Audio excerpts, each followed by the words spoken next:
Today, we're pulling Christmas out of the glitter and wrapping paper and dragging it back into the dark forest where it all began. We're going way back, before Santa, before the church, before the twinkling lights, back to the pagan winter rituals, the spirits in the snow, and the creatures that still stalk December nights.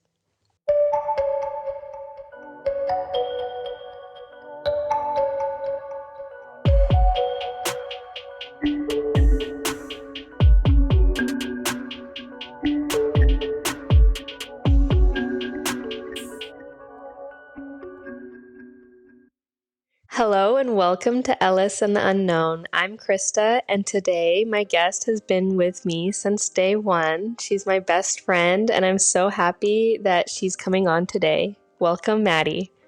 Thank you! I am so excited to be here, and we both know that I've been eager to get on this chat with you to talk about all the things. Today's topic is something I've personally been diving into a lot lately.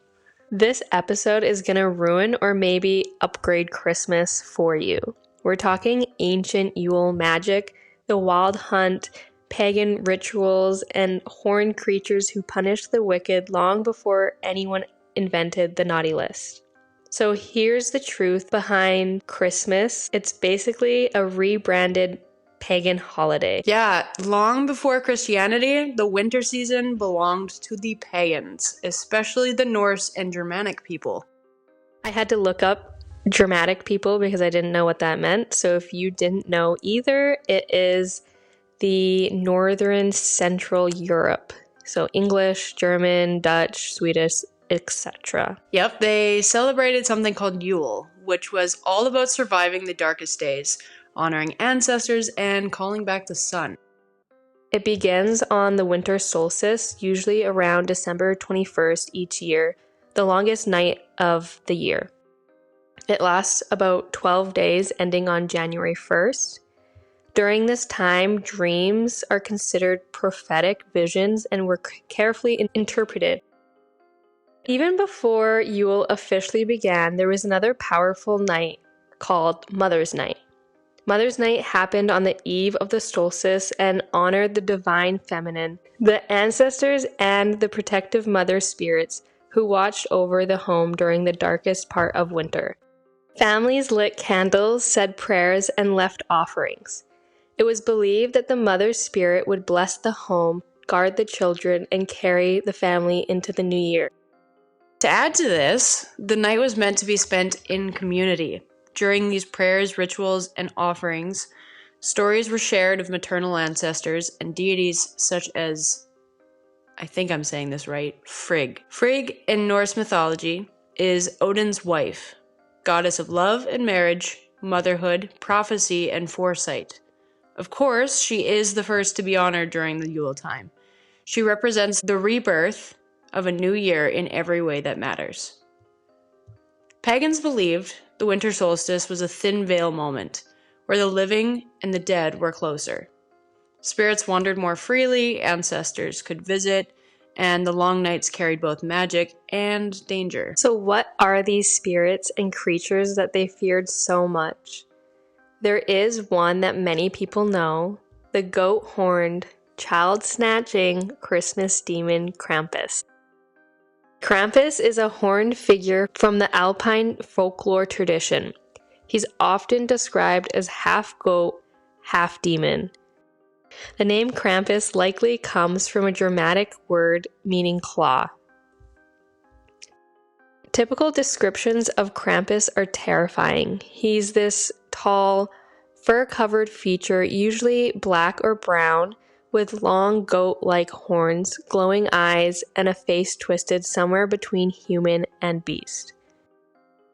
Sometimes he has a cloven hoof on one foot and a human-like foot on the other, just to drive home that he does not belong to this world.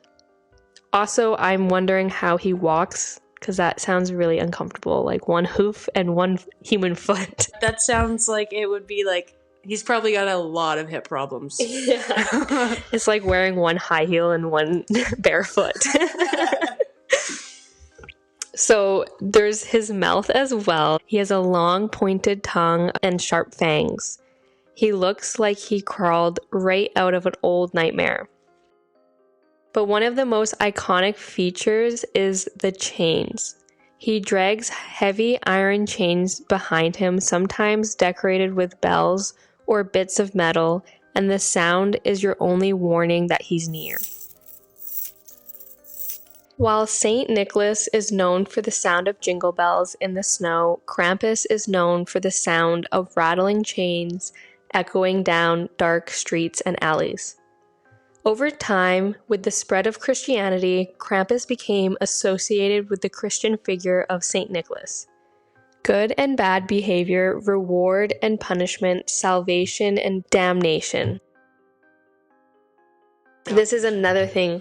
Krampus usually shows up on the night of December 5th, known as Krampusnacht, which translates pretty much to Krampus night, which is the eve of the feast of St. Nicholas Day, December 6th. While St. Nicholas rewards good children with treats and gifts, Krampus punishes the naughty ones. He carries a bundle of birch branches to use as whips to punish the naughty children, and may also carry a sack or a basket, which in older legends is used to carry away bad children. So pretty much he whips and kidnaps children. In some villages, they say Krampus doesn't just punish bad children, he punishes bad adults too. Liars, cheaters, cruel people, the ones who think no one is watching. So, Matti, what age did you find out Krampus was a thing? Because I didn't know until maybe I was like in my 20s. I don't think I heard about him. Yeah, I mean, you grew up in a similar way that I did. Yeah. So, like, even if my parents did know who Krampus was, there was no way they were going to tell me who Krampus was. But yeah, probably early 20s as well. Yeah, I didn't even believe in Santa Claus, so if I heard about Krampus. But I wonder if my brother knew what Krampus was, because as a kid, he would say that there was this guy named Lucifer. It sounds a lot like Krampus, and maybe he's just very creative and just got it like very similar, but he always said Lucifer was going to come and kidnap us, and he had a sack, like a big sack, and he would kidnap kids, and it was a big moose. So maybe that's the Canadian version. I don't know. So today, in some alpine towns, they still celebrate huge parades where men dress up as Krampus, running through the streets with torches, bells, chains, and carven wooden masks. It's chaotic, loud, and honestly terrifying, but it's also a way to honor old folklore and keep winter spirits alive. Okay, I know that you said it's kind of terrifying, but like, personally, I don't know if you've seen those videos going around on like Instagram Reels. Maybe I'm a little weird for that, but like, I don't know. I'm kind of into it. Okay. It might not be scary for everyone. Maybe if you're a kid, you see all these people in like scary masks. Yeah. So this is a reminder that Christmas traditions are not all candy and carols. Some are born from darkness, some from fear, and sometimes from monsters. And Krampus isn't alone. Winter is full of monsters. One that I am very excited to talk about is and I might butcher this, the Kalikanzaroi. So just like St. Nicholas's counterpart Krampus, the cheery elves we know to work at Santa's workshop have a counterpart also. Enter the Kalikanzaroi. Apologies again if I butcher the pronunciation. Just learned about these guys recently. These little guys are the definition of mischief. Not myself personally, but a lot of people grew up with Elf on the Shelf. When we think of these little goblin-esque creatures, consider Elf on the Shelf gone dark. They are of Greek origin, living underground the majority of the year, attempting to saw down the world tree, while feeding on bugs, frogs, and other slimy critters. However, when the veil thins over Yule time, they forget about the tree entirely and surface with excitement to rain mischief over us mortals. During the time of Yule, the tree regains its strength for the year and the cycle repeats. Now, for the mischief they bring, it involves infiltrating homes and spoiling food, pinching children, trying on our clothes, and messing up our spaces when they are done with their fun. That does sound a lot like the elf on the shelf that I see on like Facebook and everyone doing weird little things for their kids. It does sound similar. Right? That's what I'm saying. So, to keep them away, there are a few methods, but my favorites that I read about were smudging a charcoal cross on your door and leaving a colander on your front step. Because 3 is a holy number, it is said if they count above 2, they will die.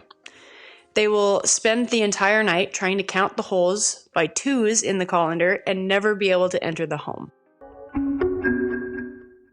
So we've met the Calicanthroi. Next we have, don't know how to pronounce this one either, but Grilla. Next we meet Grilla, the Icelandic witch and giantess. First mentioned in the early 13th century. Not only is she commonly depicted as quite the eyesore, she has a reputation to boot. Boiling naughty children and directing evil spirits are some of her specialties. After having her sons, the Yule lads, she realized they were quite mischievous and committed petty crimes, but also sometimes told to steal sheep and even murder. She then found herself a pet, the Yule cat. I have to chuckle at this one, if I'm being honest, because the premise is kind of humorous despite the horrific outcome. Okay. The Yule cat, a massive cat from Icelandic folklore that is out on the hunt for anyone without new clothes. It's a legend parents tell to their children to encourage good behavior. It is said that while well-behaved children will receive new clothes, naughty children will not receive such fortune, and as a result, the Yule cat will find them and gobble them up. What about just poor kids? Like, do they just get targeted by this Yule cat because their parents couldn't buy them clothes? That's a good question. That's... Yeah. Wow, that's a hard... Oh no. Well, okay, what if the clothes are new? Like, they're secondhand is fine. Like, okay, they just have to be new to them. New to them, I think. To my understanding. But yeah, if they do get gobbled up, I've heard it's not very nicely. Sounds like typical cat behavior though, if I'm being honest. Yep. Said to tower at the size of a house, this black cat attacks and eats children, not donning their new apparel. So, aside from our fun mischief-making cat that we've just met, there is a more stoic character that comes to mind with this time of year. And that is the story of the Holly King versus the Oak King. So with Yule, it's during the longest night of the year. And the reverse of that, I believe, is over Litha, midsummer, which is the longest day of the year. Mm-hmm. So the Holly King is a Celtic / neo-pagan traditional story where the Holly King battles out with the Oak King for reign over the season biannually. Yule is when the Holly King begins his winter reign over the longest night. He oversees the waning portion of the year, whereas the Oak King begins his reign in the summer. That's cool. I didn't know that. Yeah, I consume way too much popular media, and it's become a fun little fact that keeps popping up, so thought that was neat. There's also some other witches that came to mind. We all love a good witch and a bad one. Yeah, I mean, Grilla was kind of all around pretty horrible, but Frau Perchta, or some know her just as Perchta, is the Winter Witch. She has a nicer side as well. She's a little intense, but still has a kind side. This Winter Witch was said to spin and weave by day and walk the dark nights, checking who finished their work and who did not over the past year. The diligent were blessed for their hard work. Those she deemed lazy or wasteful had a different surprise in store.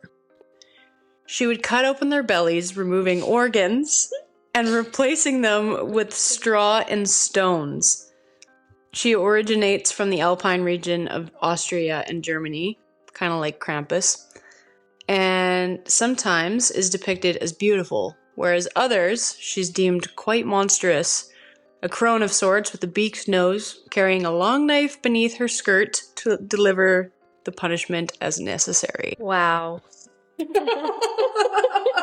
I don't know what to say, but I definitely wouldn't want to cross her. She puts stones in your belly? Stones and straw. Straw. Yeah, no thank you. I already have enough issues with my stomach. I don't need more.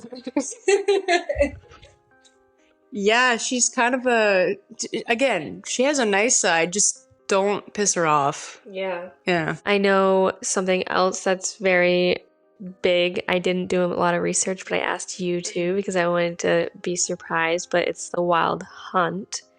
I hear a lot in Yule, so take it away and let us know what the wild hunt is because I want to know more. I got really obsessed in researching this one, and again, I have some past history with like already looking into it, but we've discussed some of the individual monsters and deities, so I'm excited to tell you about this crazy band of 20 to 30 ghostly souls that are said to appear in the coldest, stormiest of nights in the winter months. This procession is known as the Wild Hunt. They are said to be riding on black horses and bucks with equally dark hounds running at their side. There are claims of seeing them ride through the night, but hearing their hunting howls and cries has also been mentioned repeatedly. An account as old as February 6th, 1127 CE, attested to observing this menacing bunch ride through the night, unsettling the town it passed through by wreaking havoc, stealing or spoiling food. Beyond witnessing, there are other accounts of folks meeting the gaze of the procession, waking miles down the road. Others speak of astral projection, the act of the soul leaving the body to travel spiritually as means to join the procession for a distance while their bodies lay safe at home. Even pop culture has referenced this ghostly procession. I already ranted to you about this one, but The Ancient Magus' Bride, The Boy from the West, and The Night of the Blue Storm are 3 episodes from the series that nods to this band. They do a great job in representing one of the main goals of the hunt, to call away all that is old and left out. A sickly boy, Gabriel, is the focus. I believe he represents what the hunt is attempting to clear or cleanse from the land. Gabriel is rescued in the end from being swept away by this procession. His resentment for his poor health and his inhaler are swept away with the procession, leaving room for new understanding in its wake. Now, traditionally speaking, the Wild Hunt is associated with the second night of Yule, the longest night, typically falling on December 21st or 22nd.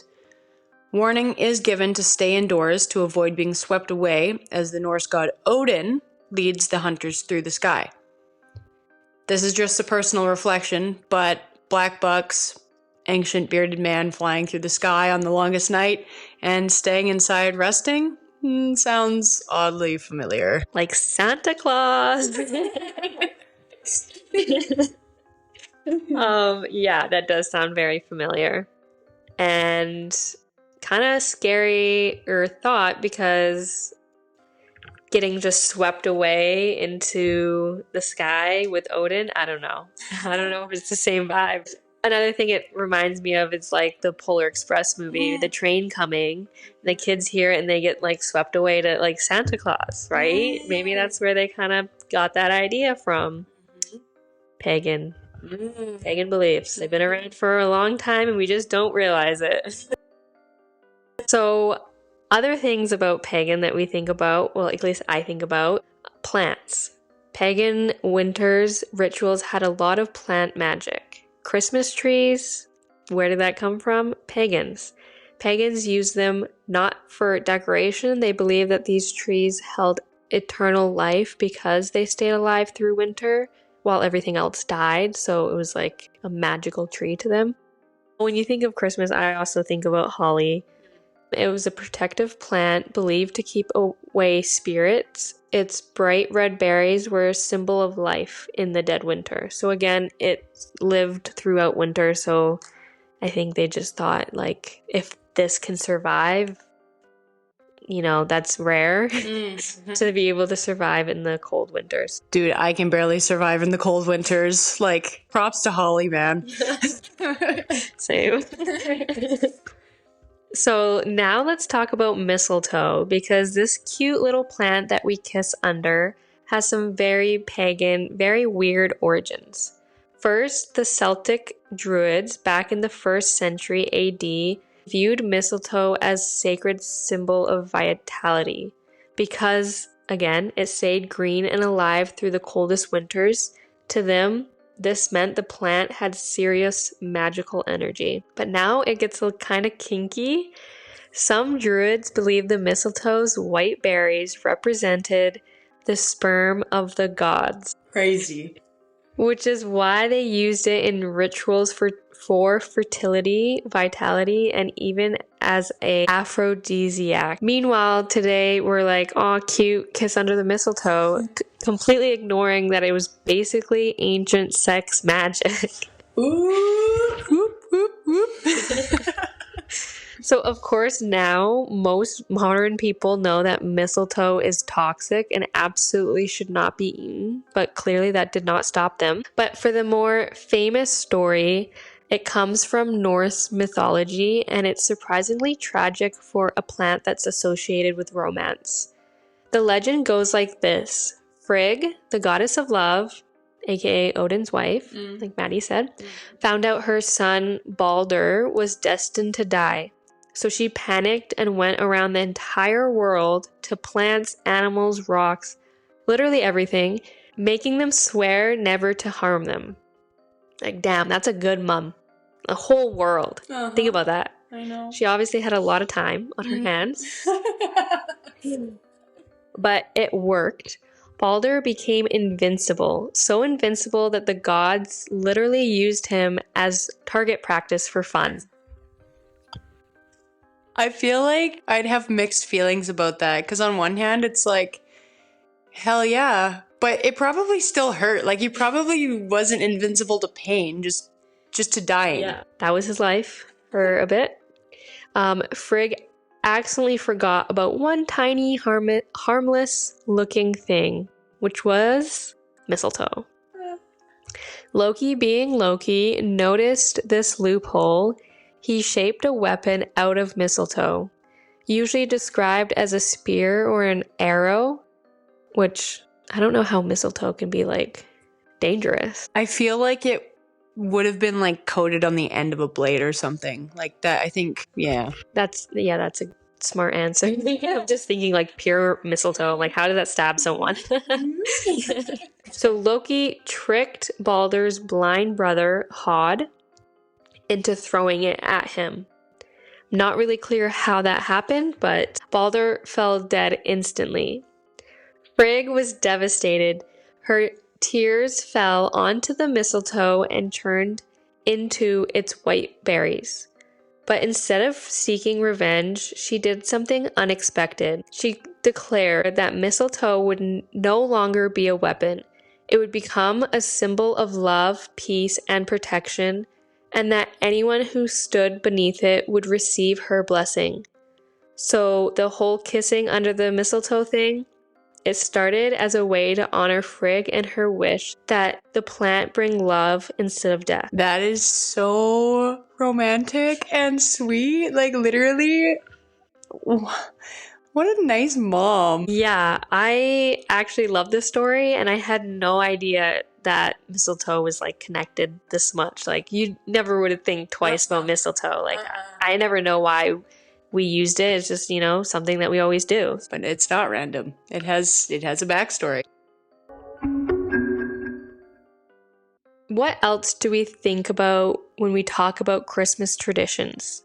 Something everyone can agree on is that we love a good feast on Christmas. Whether it's turkey or ham or whatever your family eats during the holidays, we love to have a big feast. Back in harsh European winters, it was too hard to feed livestock through the cold for a lot of families. So people would slaughter the animals in December, meaning winter feasts were actually full of fresh meat. And some of the meat became offerings. Left outside for wandering spirits, feasts shared with the living and dead family members. In some regions, especially in Germanic folklore, there are legends of human sacrifices during midwinter. But historians think that these were rare, symbolic, or exaggerated later by Christian writers to demonize pagan traditions. I mean, like, honestly, that kind of tracks. Yeah. Isn't that why Christmas is on Christmas now? Because they wanted to kind of cover up and stop pagan traditions, so they just slapped theirs on top. Yeah, pretty much. I was going to say, like, a lot of pagan origin kind of ties into the Catholic Church, to be honest. So, I mean, that's a story for another time, but they're more linked than people truly understand. So other sacrifices that weren't human would be the Yule boar became a sacred offering to Freyr, the god of prosperity, fertility, and a good harvest. People would swear oaths over the boar, offer thanks, and then eat it together. Maybe that's actually where the modern Christmas ham comes from. I love a good ham. And then when we think of leaving milk and cookies for Santa as this cute, innocent Christmas tradition, when you look at it through a pagan lens, it's basically a modern day offering. A tiny little sacrifice that we make every year without even thinking about it. But then there's something that we still eat today that history goes way back, and that is the Yule log. When we hear people say Yule log, you might think the cake, but where did it actually come from, Matti? The Yule log's history. Oddly enough, a Yule log wasn't meant to be eaten at all. A family was actually to go out and gather the items necessary. A Yule log is an offering and a ritual, and the burning of it at dusk on the night of Yule, or rather the start of the burning of it, signifies death to the old and birth to the new in order to welcome back the sun. First, the log was necessary. Traditionally, it was oak, pine, or birch, representing strength, protection, renewal. The whole tree was brought in. It was then decorated. There was either organic items such as oranges, cranberries, evergreen sprigs, cinnamon sticks, cloves, etc. And then there were also fabricated items like bells, ribbons, charms, and twine. Any of the items that were added always held a deep symbolism and meaning in what was to be carried forward into the coming year. This was activated upon burning of the Yule log. This was done in the fireplace or outdoors and involved placing the end of the tree, the whole tree, into the fireplace or wherever it was being burned, and slowly feeding the fire over the course of Yule. So, like, imagine burning a tree for 12 days, just like slowly feeding it into the fire. I feel like there would have been so many house fires. Those who practice now often exchange burning it this way for imbuing the log with candles or incense. While the log burned, those who cast the flame would set their intentions and release their wishes for the year to come. And if I'm not mistaken, this is kind of a perfect segue. Perfect for me because I wanted to talk about something a lot of people don't know is that Yule wasn't just about the feast and the fires and scaring off monsters, but it was a time for oaths, serious ones. In Norse and Germanic traditions, Yule was a sacred moment when the old year was dying and the new one was being born. The veil was thin and the gods were listening. And whether you swore under Yule lights, it was believed to echo into the upcoming year. Yeah, actually, this goes perfect with the idea of Yule logs and making an oath. But it's kind of like the OG method for New Year's resolutions. Something some magical folks still do, actually, to this day involves creating a wishing ornament. I've seen people use wax to fix their wishes and goals to a pine cone, for example. But even writing down 12 things and burning them over the Yule log candles each day of Yule is another great way to set these oaths or resolutions with a bit more intention behind them. Nowadays, we make New Year resolutions like I'm going to drink more water or I'm going to quit smoking. But a Yule oath, that's a whole different level. People swore oaths of loyalty, courage, vengeance, love, protection, or personal transformation. These were promises made often with witnesses, with family, ancestors, and even the god themselves. And breaking a Yule oath was not something you wanted to do. Odin is threatening enough, but now we know he has an army of fae and ghost hunters behind him. He isn't the first enemy I'd want to make this year, simply due to negligence. Yeah, me neither. One of the most famous places for oath swearing was at the Yule feast. Warriors would stand, raise a drinking horn, and swear an oath over it. To avenge someone, to protect someone, to accomplish something great in the coming year.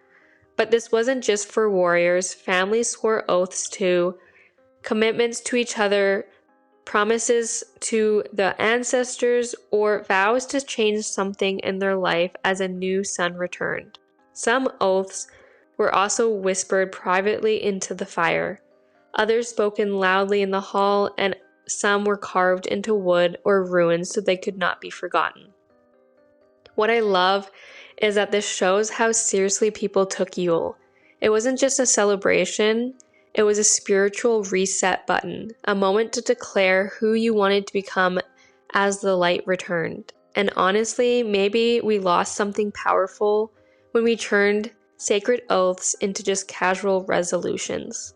Most people don't even get through the month doing their resolution. It's like a couple of days. And to be fair, I also have failed mine a lot, so I don't blame people, but maybe if there was more to lose or more belief behind it, we would actually be committed to doing these oaths. Yeah, I feel like definitely when there's a deeper level behind it, some sort of understanding. I mean, like, you don't have to necessarily go make offerings, but, you know, to like actually have one intentional resolution, if you will, or oath that you make, rather than a bunch of tiny ones that you're trying to split your energy between.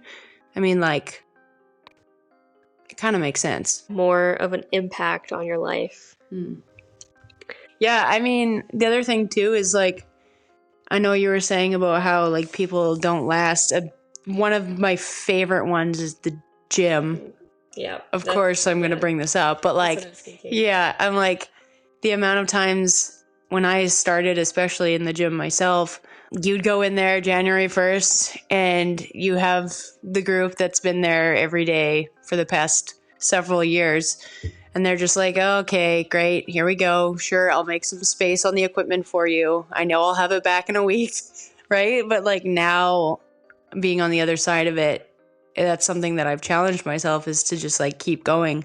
And like, again, having that intention behind it makes all the difference. When you don't have a bunch of like goals to try and split your attention between, it helps. So after like researching everything about Yule and learning all about this, what is your favorite thing about Yule, and what is something that you as a Yule tradition might consider like bringing into your own traditions for Christmas, or just being more aware of? So for one, I mean, if I had a fireplace, that'd be so dope, but I don't. Yule log? Yeah. I'm like, dude, like, come on, like a fire for 12 days? I love fire, but seriously, like a Yule log sounds lovely. I low-key have been trying to convince you for a week now to like just quietly hinting at it. I never directly asked, but to like go get stuff for a Yule log, I'm like, bro, let's make Yule logs, because like that's so fun and decorative and smells nice. Yeah, I'm totally down, but we need somewhere. I mean, obviously not indoors. Maybe we can burn it outdoors, but I'm sure it would smell amazing, like oranges and berries and all that. Like that just sounds like a nice like bonfire to begin with. So I don't think ours will last 12 days. maybe one night, but yeah, I am down. I really like that. And like to go with that, and again, with that being even the last topic, the oath setting, I want to start implementing that. I've seen a lot of people talking about doing the thing I mentioned with like writing the 12 oaths or wishes or goals or whatever, and then burning them over the Yule log. I love the idea of that. It's like literally releasing your goals and being like, yeah, I claim this and I want to do this. I also think just writing them down makes them so much more powerful and like way more intention behind it. You're not just saying it, you're writing it and then giving it to the flame, right? So, yeah. What about you? Do you have any things that you'd want to implement going forward that are Yule related? I think at one point in my life, if I could go visit Europe, I would love to see a Krampus parade and like the tradition, just because it sounds so crazy, and like making your own mask. I don't know. It sounds fun. Sounds like something up our alley. Take me with you, bro. I mean, I mentioned it earlier, but like, Zayam, take me with you. That's something on a list. Maybe one day we'll experience that. That'd be, yeah, very interesting to see all of that. But yeah. So Yule was about survival of the darkest night. It was honoring the dead, calling back the sun, protecting your home, and reminding yourself and the world who you were and who you wanted to become. Even traditions we think of as cute today, like hanging mistletoe or leaving out cookies and milk, they're echoes of the same ancient rituals. Tiny offerings to the unseen, hoping for blessing and protection. So next time you leave cookies out for Santa or put up your tree, remember it all started in the firelit halls and snowy forests of the ancient pagans. A little magic, a little darkness, and a lot of meaning baked into every tradition. And I have to say a huge thank you for Matti for joining me today. It was so fun to do this with you. Yeah, thank you for having me. Like I said, I've been waiting to do this for a minute, and like researching this was so much fun. I felt like I was back in school, but with a purpose. It was good. I feel that too. Like doing this kind of stuff, I can do it for hours, but if I was in school and they told me to like research something, like I don't want to do that. But like when you actually want to do something, you get so much done. So you will be back again. We do have future episodes planned, so stay tuned for that, because those ones will also be exciting. Some personal stories for Matti, which I am so excited for her to share. But with that, if today's episode made you look at Christmas a little differently or made you wonder what's really out there in the dark forest, then you stepped a little closer to the unknown. Happy Yule, everyone, and have a good week. Bye. Bye. Happy Yule.